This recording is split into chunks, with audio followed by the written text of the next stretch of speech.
اوس مقابله شو اوس په پته لګي دا ګز او دا میدان چې چا د دې علاقې خدمت کړې ده د هغې سره به خلک ودرېږي او انشاءالله تعالی هغه مونږ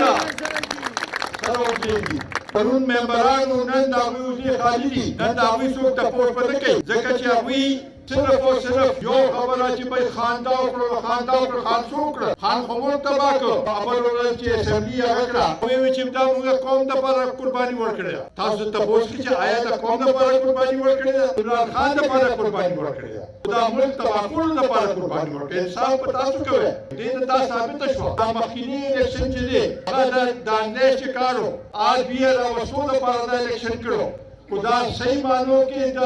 عوامو منتخبو نمایندګانو دوی به داسې کار هېڅ چېرې هم نه و کړی ښه ده چې ویې کړو ښه ده چې د هغې نه خلاص شو خلکو نه چې چا هر به پاڅېدلو په دې سوشل میډیا باندې په دې باندې دا کنځلې به شروع کړې او ویې به چې بس دا چلو شو هغه چلو شو څه چلو شو تاسو د عوامو نه تپوس وکړئ عوام څه حالات کې دي دا د ملک دپاره دوی نه دي کړی صرف او صرف عمران خان دپاره چې عمران خان دې واپس په دې ملک وزیر اعظم شي اوس نشي جوړېدی دا څه ګپ دی چې بس دوی به خپل هغې باندې کوي او په شمال باندې موږ سره خبرې وکړي ملک خو ده تباه کړو دا نن چې د مهنګۍ ده د دې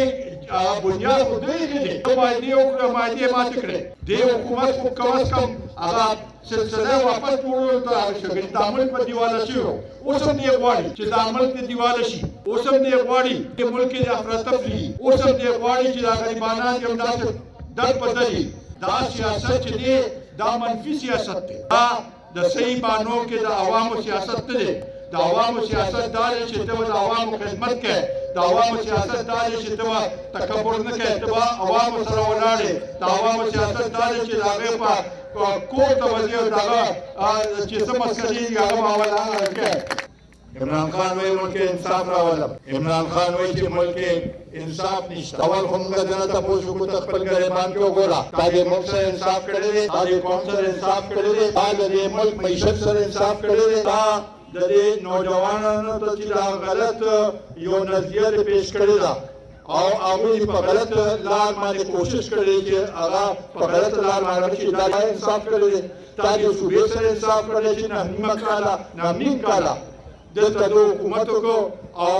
نتیجې اصلاح دا انصاف دی چې غریب دې په تانې کې ولاړي غریب دې په عدالت کې ولاړي چې هغه ته وایي جج وایي چې راشه ودرېږه هغه ولاړي کني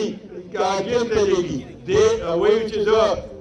لوی سړی به زه عدالت ته به نه ځم دا انصاف دی انصاف داسې نه دی خو د ریاست مدینه خبره ریاست مدینه کوم ځای کې ده ریاست مدینه په دروغو باندې په منافقت باندې ریاست مدینه نه جوړېږي دا یقین وساتئ چې د ده ټولې خبرې د دروغ دي د ده ټولې خبرې غلطې دي